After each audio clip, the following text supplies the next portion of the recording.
Animals of Farmer Jones. There's one just called Toodle. Anyway, Walt Disney's Johnny Appleseed.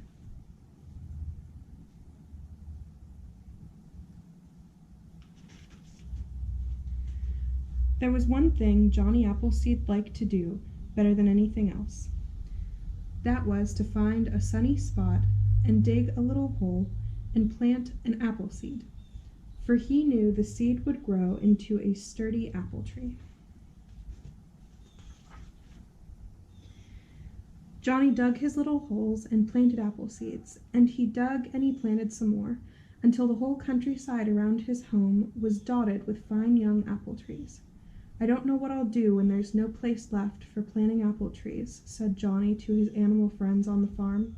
One day, as he was walking down the road, looking for a spot to plant just one more apple tree, Johnny heard the sound of singing coming closer and closer. "Get on a wagon rolling west, out to the great unknown. Get on a wagon rolling west, or you'll be left alone." Then, as Johnny watched, down the road came a long line of covered wagons drawn by a great oxen. Beside each wagon walked a tall, strong man with a rifle swinging at his side. These were the pioneers. They were taking their families off into the great empty lands of the West to build new homes. "Come along, boy," they shouted to Johnny when they saw him standing there on the roadside. "Come west, young fellow, along with us." "But I can't be a pioneer," said Johnny. "I'm not tall and strong. I couldn't chop down trees to build a log cabin. I couldn't clear fields to plant corn. I guess there's nothing much that I can do." The pioneers were not listening. They were marching ahead, still singing as they went.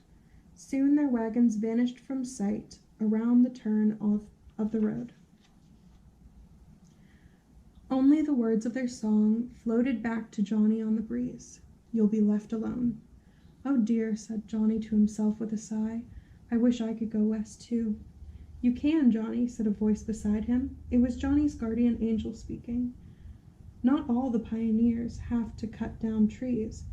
You can be a pioneer who plants them. Wherever there are homes, son, the folks will need apple trees. Why, just think of the things that apples make. There's apple pies and apple fritters, apple cores to feed the critters, tasty apple cider in a glass.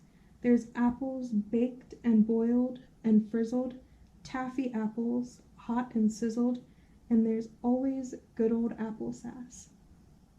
You're needed in the West, young Johnny Appleseed. You have a job to do." "But I have no covered wagon," said Johnny. "I have no knife and gun." "Shucks," said the guardian angel.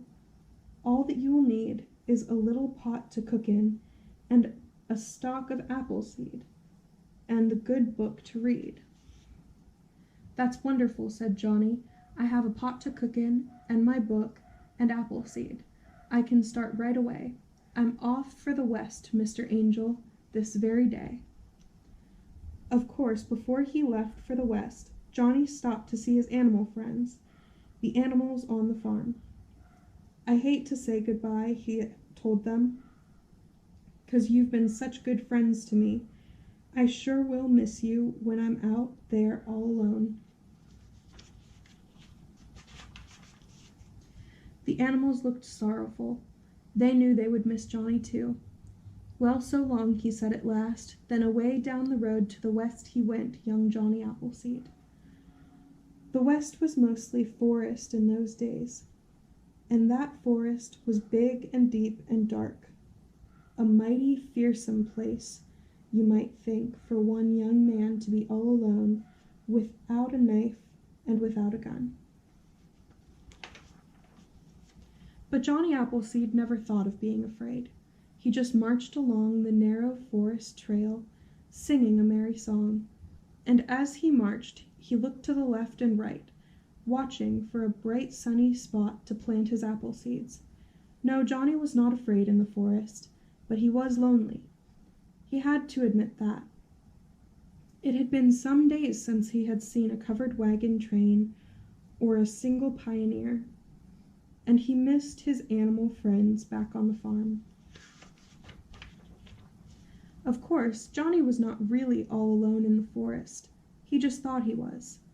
On every side, from behind every tree, sharp bright little forest eyes kept watch as he marched along. And as they watched, the little forest folk wondered, for the animals did not like men. The only men they knew were tall, strong pioneers. They cut down trees to build cabins. They cleared away thickets to make fields. They shot wild animals for food and fur. Naturally, the forest folk did not like that. So they hid and watched as Johnny Appleseed came down the path all alone. "He doesn't look like the others," whispered a chipmunk. "He's not very tall.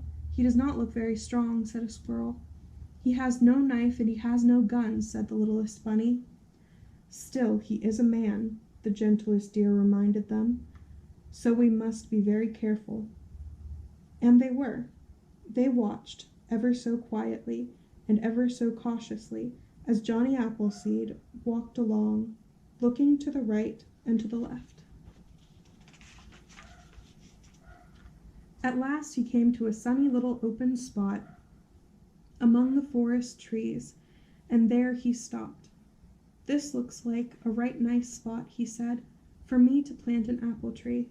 So Johnny set down his little cooking pot and his Bible and his packet of apple seeds, and he picked up a long straight stick which he found there on the ground. "This is a fine straight stick for digging my little holes," he said, but the animals watching thought it was a gun. "Danger," they whispered. "The man has a gun. Run, run, run." At the signal the animals ran. Off in all directions they scattered through the forest. But the littlest bunny caught one foot in a twisted vine. He squirmed and twisted as hard as he could, but he could not jerk himself loose. "Oh dear, how sad," whispered the other animals as soon as they knew, and from their hiding places farther back in the woods they watched to see what would happen to the littlest bunny. "Is someone there?" called Johnny Appleseed, for he had heard the forest folk racing away to their new hiding places. "It would be nice to find a friend," said Johnny to himself. He called again, but there was no answer. Pushing the bushes aside with his long stick, Johnny Appleseed stepped into the forest, and there, while the watching animals held their breath in fright, he found the littlest bunny. "Well," said Johnny Appleseed softly, "what has happened to you, little fellow?" And very gently he untwisted the vine from around the littlest bunny and set him free. "I wish you wouldn't run away," said Johnny Appleseed to the bunny. "It is lonely in the forest for me, and I would like to be friends." The littlest bunny did not say a word, but he put his soft nose into Johnny Appleseed's hand and twisted his whiskers in a friendly way. The other animals were amazed. "Why, this man is not bad," they said. "He is nice and friendly." So one by one they crept out from their hiding places and gathered around Johnny Appleseed, and soon Johnny was surrounded by new forest friends. "Well," he chuckled happily, "this is as nice as being home on the farm." And from that day on, Johnny Appleseed was never lonely again. He wandered on through the lands of the West, planting his apple seeds and singing his merry song. Apple pies and apple fritters, apple cores to feed the critters, tasty apple cider in a glass, apples baked and boiled and frizzled, taffy apples hot and sizzled, and there's always good old apple sass. As the years passed, there were more and more farms through the wide land, and farmhouses and people, and in almost every farmyard there were spreading apple trees. Johnny was a welcome guest in all these farm homes. He liked to come and visit for a barn raising or a house raising or a quilting or a corn husking bee, for then friends would gather from far and near. But between times, Johnny kept on the move. There was still much woodland there in the west. Days often passed when Johnny did not see a covered wagon or a log cabin, or a sign of a pioneer. But he was never lonely in those wild western woods, for as he came singing along, out from behind the bushes and trees came squirrels and deer and bunnies and all the other forest folk. "This is the man," they would whisper. "He carries no knife and he carries no gun. He is a true friend to us all." And the littlest bunny would hop up close and twiddle his whiskers in the friendliest way. No, Johnny was never lonely now, for every animal in the whole wide forest was a friend to Johnny Appleseed.